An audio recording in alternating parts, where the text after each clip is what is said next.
Hello everyone, I am मोहित भाटिया और हम लोग आज इलेक्ट्रिक करंट के नेक्स्ट वीडियो पर आ गए। लास्ट वाले वीडियो में हम लोग ने हीटिंग इफेक्ट ऑफ करंट खत्म की थी और अब इलेक्ट्रिकल मेजरिंग इंस्ट्रूमेंट इस पर डिस्कशन स्टार्ट होने को है।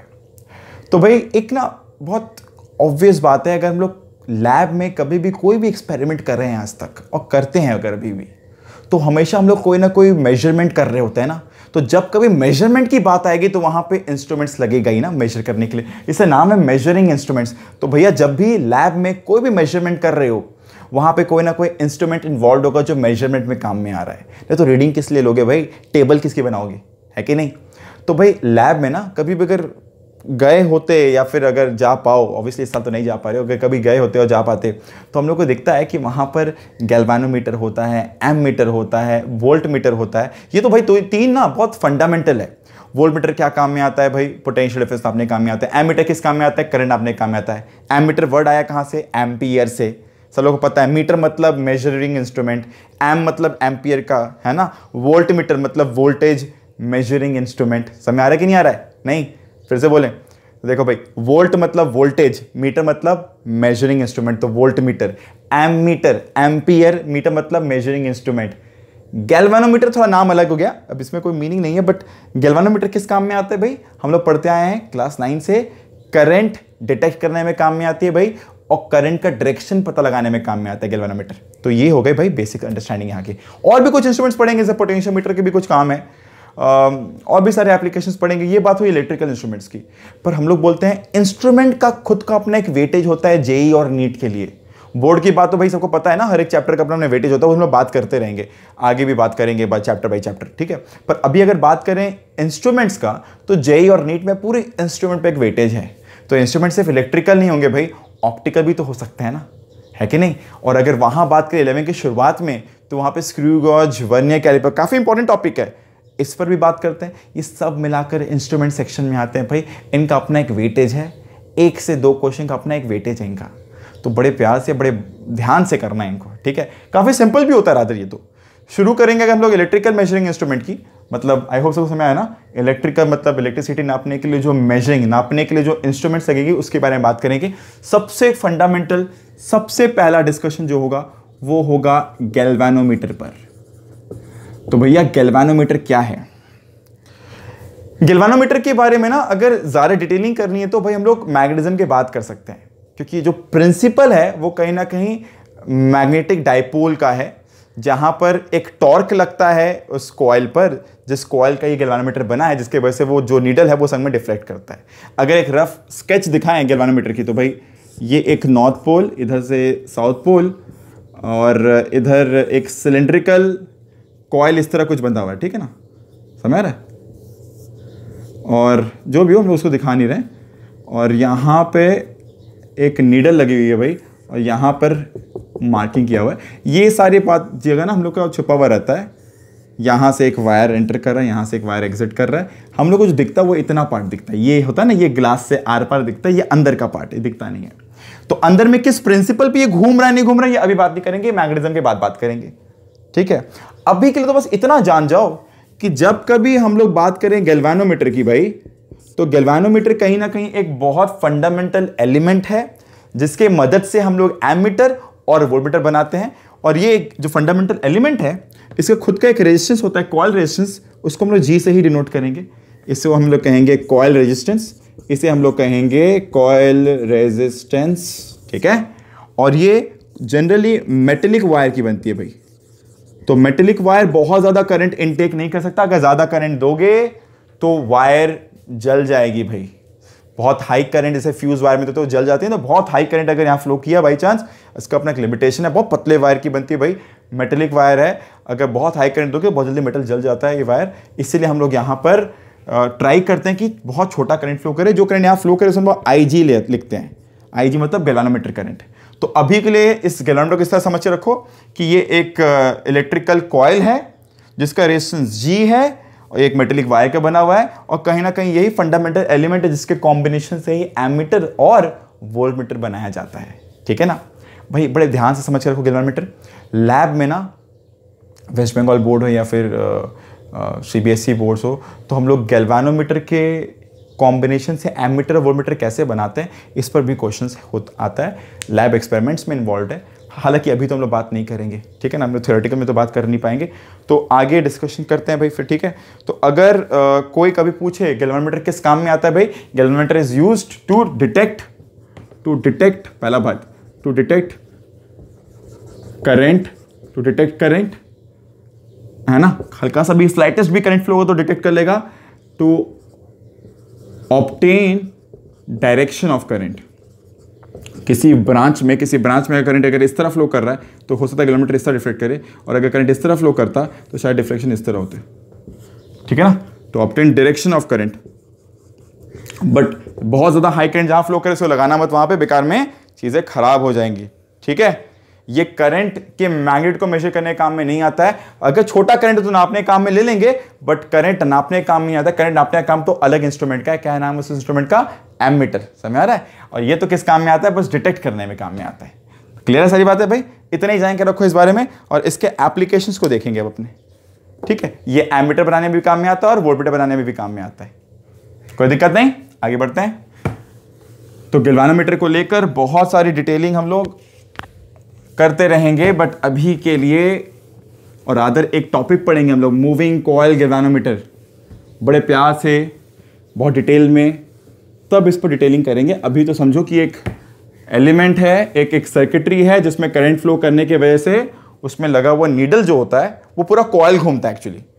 मतलब अगर बताया जाए तो अगर वो इस तरह का मेरा पूरा सिलेंड्रिकल कॉइल है, जब करंट फ्लो करता है इसमें तो ये पूरा कॉइल इस तरह घूमता है। जब ये कॉइल इस तरह घूमता है तो यहाँ पर नीडल भी इस तरह मूव करता है, ठीक है। नीडल इस तरह मूव करेगा, और ये डिफ्लेक्शन ही से ही हम लोग को रीडिंग पता लगती है भाई, ठीक है ना। रीडिंग हम लोग पता लगा पाते हैं। आगे बात करते हैं एमीटर, ठीक है। तो भाई ammeter is our next discussion. ये बोर्ड कीला है अभी तक।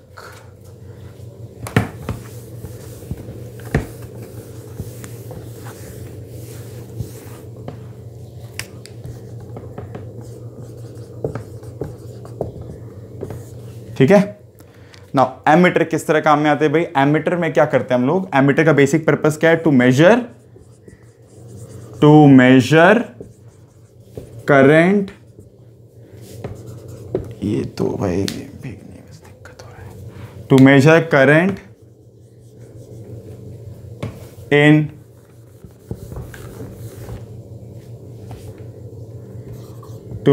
Current in any circuit. जिस वायर में करंट पता लगाना है ना, उस वायर में अपने सीधा इसको लगा देते हैं। सिंबल ए होता है, वहां पे सिंबल जी था।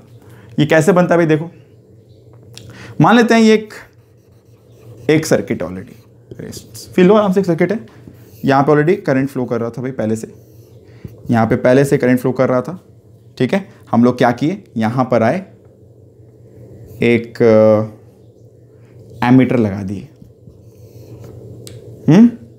और अपने यहाँ पर इस वायर में जो भी करंट पता लगाना चाहते वो करंट हम लोग को ये नाप के बता दे रहा था। पहला बात, इस एमीटर में क्या क्या कंडीशन होना चाहिए ताकि जब भी एमीटर नहीं लगा हुआ था तो जो रीडिंग यहाँ पे जो करंट था एमीटर के लगने के बाद भी वही करंट यहां फ्लो करता रहे। तो एमीटर का resistance must be very, ammeter should have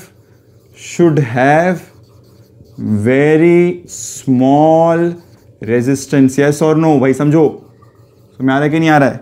तो भाई ये अगर प्लस है या माइनस है, अगर अपने यहाँ पे एक रेजिस्टेंस के संग एमीटर लगा दिए तो जो यहाँ पर करंट चेंज होगा वो करंट चेंज बहुत नेग्लिजिबल होना चाहिए चेंज, ताकि अल्टीमेटली जो रीडिंग है वो सही रीडिंग है, रीडिंग बदले ना। मतलब ऐसा ना हो कि अपने गए नापने और वो एमीटर अपना रेजिस्टेंस डाल दिया सर्किट में तो एज ऑल करंट पहले से बदल ही गया, तो अपने गए थे नापने के उल्टा करंट कमा दिए, तो वो नहीं करना है भाई। करंट जो था वही रहे। तो ammeter should have very very small resistance. अभी बनता कैसे है? इसके कंस्ट्रक्शन पर आते हैं। काफी सिंपल बात है भाई। अगर ये गैल्वेनोमीटर है यहाँ पे, ठीक है, कैसे बना अंदर में अपने बात करें ना, नॉर्थ पोल और साउथ पोल, मैग्नेट लगा, एक कॉइल है, नीडल है ना। और यहाँ पे अगर इसके पैरेलल में एक शंट लगा दिया जाए, इसे कहते हैं हम लोग शंट रेजिस्टेंस। जो रेजिस्टेंस पैरेलल में लगाते हैं इसे हम लोग कहते हैं शंट रेजिस्टेंस, ठीक है। S stands for shunt. Shunt मतलब पैरेलल कंट्रोलर रजिस्टर, जो रजिस्टर पैरेलल में लगाया जाता है और वो कंट्रोल करने के काम में आ रहा है। कंट्रोल करने कैसे काम में आ रहा है? भाई देखो, अगर ये मेरा मेन ब्रांच है, ये वाला ब्रांच, ठीक है, ये ब्रांच, अब ये इसके अंदर ये पूरा सर्किट है, ठीक है ना, ये एमीटर के अंदर ही पूरा सर्किट है। तो यहां से करंट आया, IG करंट यहां, I माइनस IG यहां आया ना, IG ऊपर I माइनस IG नीचे। अब अगर एक बात समझो, अगर ये S छोटा होगा, पता है ना पैरेलल में जो इक्विवेलेंट रेजिस्टेंस आता है वो छोटे से भी छोटा होता है। तो अगर ये G है और ये S है तो इक्विवेलेंट क्या आएगा? S और G से दोनों से ही छोटा है कि नहीं? अगर ये G है, ये S है, एग्जांपल ये 1 ओम है, ये 0.5 ओम है, इक्विवेलेंट क्या होगा? 0.5 से छोटा होगा। अगर ये 0.5 है, ये 0.25 है, इक्विवेलेंट 0.25 से भी छोटा होगा। तो पैरेलल में जब भी रेजिस्टेंस ऐड करते हैं तो इक्विवेलेंट जो होता है वो दोनों का जो छोटा होता है छोटा से भी छोटा होता है कि नहीं? ये 1 और ये 2 तो रेजिस्टेंस इक्विवेलेंट आएगा 1 से भी कम, याद रखना। तो जो भी हो, ये IG, I माइनस IG, भाई हम लोग पढ़ चुके हैं पीछे वीडियोस में कि अगर G और S में जितना ज़्यादा छोटा होगा S, उतना ज़्यादा होगा I माइनस IG। जितना ज़्यादा I माइनस IG, जितना छोटा IG ना, उतना सेफ्टी है गैल्वेनोमीटर के लिए। भाई गैल्वेनोमीटर ज़्यादा करंट इंटेक नहीं कर सकता, उसका वायर जल जाएगा, डैमेज हो जाएगा, समझो बात को। तो चाहिए कि IG छोटा ही रहे। तो IG छोटा कैसे होगा? जब S छोटा होगा। क्यों? जब ये S छोटा तो I माइनस IG बड़ा, यहाँ का करंट तो लगभग कांस्टेंट ही है। तो I माइनस अगर IG बड़ा होगा तो IG छोटा होता जाएगा, है ना। अब एक बात और, इसके अक्रॉस जो वोल्टेज है, इसका अक्रॉस वोल्टेज वही रहेगा। तो अपने लिख सकते हैं ना, IG into G equals to I minus IG into S, लिख सकते हैं इस तरह, है कि नहीं। फर्दर अपने को पता करना ये शंट कितना है, तो IG into G by I minus IG। अच्छा, जहां पे ये IG क्या है? Galvanometer current. अब ऐसे क्या है, इसका मतलब क्या हुआ? एग्जाम्पल लेते हैं, अपने बात करते हैं, गैल्वेनोमीटर है, उसका full scale deflection, I hope सबको पता होगा कि कोई भी गैल्वेनोमीटर में ना, ये जो एंगल होता है ना यहाँ पर, ये सब 30 डिग्री की होती है भाई। टोटल मिला के 60 डिग्री बनता है। नीडल है तो इधर 30 डिग्री, इधर 30 डिग्री, तो वहाँ पे मैक्सिमम लोग 30 मार्क इधर करते हैं, 30 मार्क इधर करते हैं, मतलब टोटल 60 डिविजन्स होते हैं। ये 30 डिग्री, ये 30 डिग्री, ठीक है, जनरली जो भी। तो फुल स्केल डिफ्लेक्शन का मतलब क्या होता है पता है? कि वो अपने मैक्सिमम पर चला जाए। एक बात और, गैल्वेनोमीटर में नीडल बीचों बीच में रखा जाता है, बट अगर वो बात है एमीटर का ना, बस थोड़ा सा ना जो पीछे का मीटर है ना, उसको थोड़ा, या कॉइल को ना थोड़ा घुमा के रख देते हैं। बिकॉज गैल्वेनोमीटर बीच में रखने का रीजन क्या है? नीडल ये बता रहा है कि करंट इधर फ्लो कर रहा है या फिर इधर फ्लो कर रहा है, बट एमीटर में नीडल एक एंड पे रहता है। तो एक्चुअली क्या है, गैल्वेनोमीटर में करंट इधर से इधर जाए कोई दिक्कत नहीं है, उधर से इधर कोई दिक्कत, तो वहां पर टर्मिनल का दिक्कत नहीं है। पर कभी भी एमीटर लोगे ना, तो उस पर ना यहाँ पे प्लस और माइनस लिखा होता है, मतलब करंट यहाँ से एंटर कर रहा है और करंट यहाँ से एग्जिट कर, तभी ये काम करेगा। तब क्या होगा, उस समय रीडिंग यहाँ से स्टार्ट होता है, ये नीडल इस तरफ रहता है, इस एंड पर रहता है। तो थोड़ा सा रीअरेंजमेंट इस गैल्वेनोमीटर को लेते हैं ना, इसमें तो कुछ रीअरेंजमेंट मीटर में या फिर कॉइल में कर दिया जाता है, पर रहता वही गैल्वेनोमीटर है। फिर समझना, रहता वही गैल्वेनोमीटर है, बट उसको थोड़ा सा रीअरेंज करके रखा जाता है। समझ आ रहा है कि नहीं आ रहा है? मतलब उस कॉइल को ना, जो थोड़ा सा पहले बीच में था ना, उसको थोड़ा मोड़ के या किसी तरीके से सेट जब किया जाता है, तो इधर से सेट किया जाता है, और इधर में एक बोलते हैं ना बेस लगा देते हैं कि भाई ये और इधर ना जा पाए। तो गलती से करंट अगर इधर प्लस और इधर माइनस दोगे, तो करंट अगर ऐसे फ्लो करेगा, ये जो नीडल होता है इधर धक्का मारता है और इधर एकदम इधर हो जाता है, और इधर आगे जा तो पाएगा नहीं, बट इधर अटक जाता है। इससे पता लग जाता है करंट हम लोग जो फ्लो करवा रहे हैं वो इधर से इधर फ्लो कराने, रादर हम लोग गलत कनेक्शन दिए हैं। तो एमीटर में कनेक्शन मैटर करता है, गैल्वेनोमीटर में कनेक्शन मैटर नहीं करता है। पहला बात, काम की बातें क्या है, जहां पे हम लोग रुके थे। तो होता क्या है कि मान लेते हैं आई जो है वो करंट इस मेन वायर में फ्लो कर रहे हैं और आई जी गैल्वेनोमीटर में गया। सोचना ध्यान से।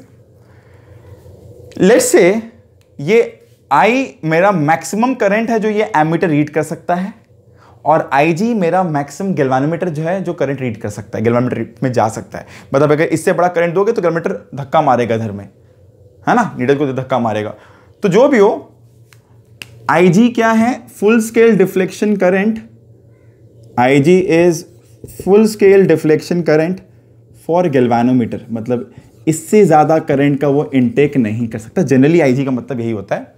और ये जो I दिख रहा है ना, अपने को इतना बड़ा करंट रीड करना है, तो अगर अपने बोलते हैं कि मेरा एमीटर उतना बड़ा करंट रीड कर ले, तो कहीं ना कहीं हम लोग का फुल स्केल करंट कहलाएगा एमीटर का। मतलब एक्सट्रीम केस लेके बात करते हैं हमेशा। जनरली अगर बोला गया एमीटर 0 से 5 एम्पियर का है, तो ये I 5 एम्पियर है, और उसका corresponding full scale galvanometer current जो है, फुल स्केल डिफ्लेक्शन जो गैल्वानोमीटर करंट में होता है, मान लो कि बोलते हैं 1 मिली एम्पियर, तो वो IG 1 मिली एम्पियर रहेगा।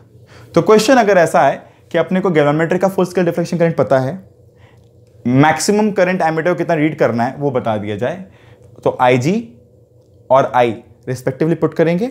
G हमेशा एक प्रॉपर्टी होगा फॉर अ गिवन गैल्वानोमीटर। अपने पता लगा सकते हैं कितने बड़े शंट से ये I अपने नाप पाएंगे, ये वाला I मेजर कर पाएंगे। ठीक है, एक बात, चीज़ें बातें कंप्लीट नहीं हुई है, बातों को थोड़ा सा और दिमाग में रखना। तो अभी तक कोई दिक्कत नहीं, ये पैरेलल कॉम्बिनेशन था ना, IG into G equals to I minus IG into S, इसलिए ऐसा लिख पाए। काम की बात है जो अब है, और जो इंटरेस्टिंग फैक्ट है, मेरे को लगता है बहुत लोग के दिमाग में ये डाउट चल रहा होगा, भाई ये इसमें करंट तो जा रहा है IG, पर अपने को क्या चाहिए, अपने को बाहर जहां रीड कर रहे हैं जो मेजरिंग इंस्ट्रूमेंट है उसके ऊपर लिखा आना चाहिए कि I करंट फ्लो कर रहा है। बात समझ आ रहा है ना? समझो भाई, बात को आराम से समझो। अपने को जो इंस्ट्रूमेंट है, इंस्ट्रूमेंट के ऊपर करंट दिखना चाहिए कितना, जो करंट अपने को नापना है। करंट कौन सा नापना है, ये वाला करंट ना। तो समझने वाला बात यहां पे स्टार्ट होता है भाई, कि अगर अपने पास गैल्वानोमीटर है, तो गैल्वानोमीटर पे क्या होता है कि इस तरह से मान लो एक मार्किंग की गई है, ठीक है ना। अपने इसको यहां से सेट कर दिए, नॉर्थ पोल अंदर है, साउथ पोल है ना। इसके पैरेलल में एक शंट लगा दिया गया है ना। यही तो गैल्वानोमीटर था ना पूरे एक। तो अब देखो क्या है, अब देखो क्या है, इस एक्सप्रेशन को ना थोड़ा सा और ऑब्जर्व करो, इस वाला एक्सप्रेशन थोड़ा सा और ऑब्जर्व करो। क्या अपने लिख सकते हैं that IG into G plus IG into S equals to I into S. तो अपने इसको लिख सकते हैं क्या, IG into G plus S by S is equals to I, लिख सकते हैं इस तरह। इसका मतलब क्या हुआ, ये जो G plus S by S है, ये एक फैक्टर है जहां पे G और S for a given construction constant होगा। लेट्स से G है कोई भी एक वैल्यू, S है कोई भी एक वैल्यू, मान लेते हैं ये कुछ 10 है, तो ये कोई 2 है या 5 है, तो 10 5 15, 15 बाई 5 है ना, तो ये कितना हो गया 3।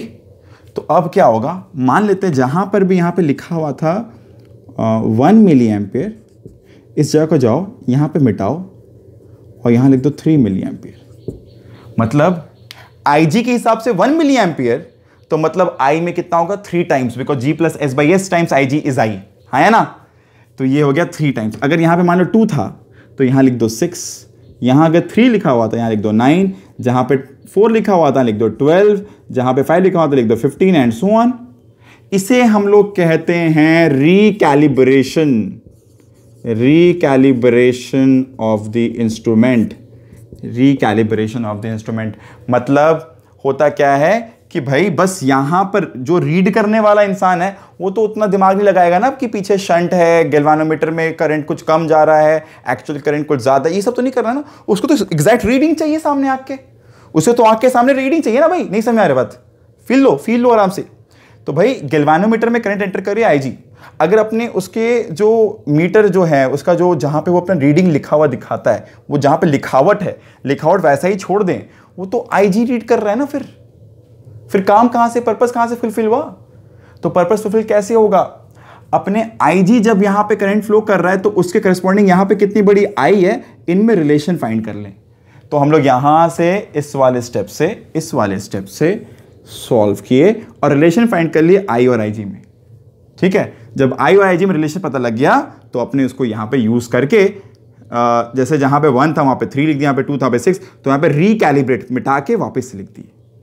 एक क्वेश्चन है मेरा इसके बाद कि जब कभी हम लोग एमीटर लगाते हैं तो जो करंट मेजरमेंट हो रहा है वो एक्चुअल है, एक्चुअल से कम है, एक्चुअल से ज्यादा है, या कुछ डेटा इनसफिशिएंट है यहां पर। तो ऑब्वियसली एक बार पॉज ले लो और सोच लो ठीक है, आई गेस वो ट्राई कर लेंगे भाई। सुनना, अब जब यहां पर करंट एमीटर लगा दोगे तो पहले से करंट क्या हो जाएगा, करंट कम जाएगा, ऑब्वियसली रेजिस्टेंस बढ़ गया ना। अरे कुछ तो रेजिस्टेंस होगा, अरे भैया एमीटर रेजिस्टेंस कम होगा पर कुछ तो होगा, जीरो तो नहीं होगा, कुछ तो रेजिस्टेंस होगा। अगर यहां पे कुछ भी रेजिस्टेंस बढ़ा तो करंट पहले से घटेगा, और करंट जब घटेगा तो ये इसी आई को रीड कर रहा है, तो ammeter will read a current which is actually lesser than the actual current which was flowing in the wire. तो भैया ये एमीटर तो बाद में लगाए ना पर्पसली, समझना भाई, एमीटर तो अपने क्या किया, बाद में लगाए ना। अपने को तो पहले से इस करंट को नापना था, अपने पर्पस से गए कि चलो इस वाले ब्रांच में, इस वाले वायर में कितना करंट फ्लो कर रहा है ये देखते हैं, इस वाले वायर में कितना करंट फ्लो करता है ये देखते हैं। तो जब देखने गए अपने इंस्ट्रूमेंट लगाए, इंस्ट्रूमेंट लगाए कौन सा, एमीटर। तो भैया एमीटर ने क्या किया, अपना भी रेजिस्टेंस इन्वॉल्व कर दिया, जो कि रियलिटी है। कोई भी सर्किट, कोई भी वायर, उनमें तो रेजिस्टेंस होना ही है, तो एज अ होल करंट क्या हो जाएगा, पहले से कम जाएगा। ये बात समझ में आ रहा है सबको, क्लियर है। तो ये सारे लॉजिक को दिमाग में रखना। और एक बात ध्यान रखना भाई, गैल्वेनोमीटर में जनरली हम लोग चाहते हैं छोटा ही करंट फ्लो करे, ज्यादा बड़ा करंट फ्लो ना करे, अदरवाइज वो डैमेज हो जाएगा, ठीक है। तो एमीटर के बारे में इतनी सारी बातें जानने के बाद कुछ भी और डाउट रहे तो जरूर नीचे लिख देना कमेंट बॉक्स में, मैं इसे अगले वाले वीडियो में फिर एक्सप्लेन कर दूंगा, ठीक है। आगे लेके चलते हैं बात वोल्टमीटर की। तो भाई काम का फॉर्मूला ये मेन है, ये मदर फॉर्मूला है, इससे ये निकाल सकते हो, इससे ये निकाल सकते हो। तो भाई मदर फॉर्मूला याद रखो, IG into G equals to I minus IG into S, और यहां से ये रिजल्ट या फिर ये रिजल्ट दोनों यहीं से डिराइव होगा, याद रख लेना। तो भाई ये रिकैलिब्रेशन का तरीका याद रख लो। और शंट रेजिस्टेंस, यही क्वेश्चन आता है कि शंट कितना बड़ा होगा, ताकि given galvanometer having full scale deflection, कुछ भी मतलब IG कोई वैल्यू होगा, will become an ammeter of this full scale reflection, मान लो 5 एम्पियर 10 एम्पियर, अपने पुट करेंगे सबको और यहाँ से एस निकाल लेंगे। यही सारे वेरिएबल्स हैं यहाँ पर, ठीक है ना। आगे बढ़ते हुए, आगे डिस्कशन को लेके जाते हुए, किसी को कोई दिक्कत नहीं होगा आई होप। कोई बोले what is the resistance of ammeter, G into S by G plus S, है ना, पैरेलल में है ना। What is this, G into S by G plus S, I hope you understand this parallel combination. तो आगे बात करते हैं। तो क्या हुआ भाई, फिर क्या सीखे, एक गैल्वेनोमीटर के अगर पैरेलल में शंट लगाया जाए, असल में पैरेलल में लगाए हुए रेजिस्टेंस को हम लोग शंट बोलते हैं। जो पैरेलल में हम लोग कंट्रोलर रेजिस्टर लगाते हैं ना, जो पैरेलल में कंट्रोलर रेजिस्टर लगाते हैं, जो रेजिस्टेंस सर्किटरी को कंट्रोल करे, जिसके बदलने से सर्किटरी का पूरा बिहेवियर बदले, उसे हम लोग शंट कहते हैं, ठीक है, जनरली। और ऐसे अगर समझोगे ना तो किताब में इस रेजिस्टेंस को शंट नाम दिया गया है। जो एमीटर के मतलब गैल्वेनोमीटर के पैरेलल में लगाया जाता है रेजिस्टेंस, इसे शंट नाम दिया गया है, जस्ट अ नेम, ठीक है, जस्ट अ नेम। अपने वोल्टमीटर का बात कर लें और फिर एक साथ प्रॉब्लम करते हैं, ठीक है ना। तो पहले वोल्टमीटर के ऊपर बात कर लें थोड़ा सा, और या तो एक एप्लीकेशन ले लें क्या, एक एप्लीकेशन ले लेते हैं फटाफट, ठीक है, ताकि बच्चों के भी कॉन्सेप्ट क्लियर होते रहेंगे। तो एक एप्लीकेशन फटाफट। तो अ galvanometer has a resistance of 50 ohms and its full scale deflection current is 50 micro ampere. तो भाई फुल स्केल डिफ्लेक्शन करंट मैंने बताया था ना, full scale deflection current is 50 micro ampere, मतलब ये IG है। What shunt should be added so that the ammeter can have a range of 0 to 5 milli ampere. तो 0 to 5 मिली एम्पियर का ammeter बनाना है, 50 micro ampere full scale deflection current, मतलब ये IG, G का वैल्यू दिया भाई क्या, हाँ G मैंने बोल दिया था, G is galvanometer has a resistance of 50 ohm, galvanometer has a resistance of 50 ohm. तो पूरा क्वेश्चन एक बार और सुन लो, galvanometer has a resistance of 50 ohm and its full scale deflection current is 50 micro ampere. Statement सुनना, full scale deflection current तो किसका, गैल्वेनोमीटर का, और वैल्यू छोटा दिखे तो भी समझ जाओ IG है। और 0 से 5 जब भी ऐसे लिखे ना, मतलब ये रेंज वाला बात हो रहा है ना, ये एमीटर का ऐसे लिखते हैं, फिर वोल्टमीटर के लिए ऐसे लिखते हैं 0 से 10 वोल्ट, 0 से 5 वोल्ट तक का रीडिंग दे पाता है।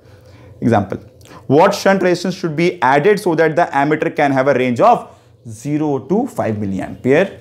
फॉर्मूला अभी अभी बनाए हैं, कुछ तो भाई फॉर्मूला याद रखना अच्छा होता है। कोई बोलता है फिजिक्स में सारी चीज़ें बस कॉन्सेप्चुअली रखो ना, कुछ हद तक सही है बेटा, पर जेई या नीट या कोई भी एंट्रेंस या कोई भी स्कूल एग्जाम में परफॉर्म करने के लिए ना, कुछ फॉर्मूला लगातार याद हो जाए तो ही अच्छा है। कुछ फॉर्मूला तो फीड कर लो अपने अंदर। जैसे यहाँ पर अगर बात करें तो लिखे थे S equals to IG into G by I minus IG, मैंने फॉर्मूला लिखा था, है ना। तो IG पुट करो, 50 10 to power minus 6, G कितनी भाई 50 बाई I कितना, आई है 5 10⁻³ और आई जी वापस 50 10⁻⁶। सॉल्व कर लो, मैं नहीं करने वाला भाई।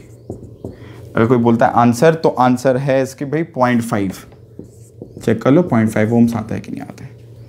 सब जगह 5 ही दिख रहा है तो सिंपल है, वैसे सब जगह 5 ही दिख रहा है। 10⁻⁶ -3 क्या कॉमन होगा, कैंसिल कर लो, ठीक है ना। आगे बात कर लेते हैं, फिर बाद में वापस पीछे आ जाएंगे।